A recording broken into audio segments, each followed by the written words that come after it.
Hi everyone, in today's video we will see how to change the DPI on Logitech MX Master 3S, adjust sensitivity and pointer speed settings. So, the first, how to change the DPI on Logitech MX Master 3S.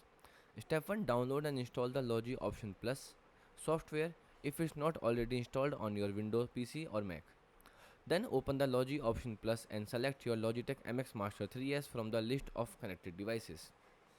Now click point and scroll or pointer or scroll and press depending on the software version. And now locate the pointer speed slide. Then drag the slider. So left for lower DPI, more precious cursor movement, right for higher DPI, faster cursor movement. If you want to use the full 8000 DPI sensor range, enable extended sensor range to 8K DPI below the pointer speed settings. Then move your mouse to test the new sensitivity and fine tune if until it feel comfortable. Changes are applied immediately. Goodbye and thanks for watching.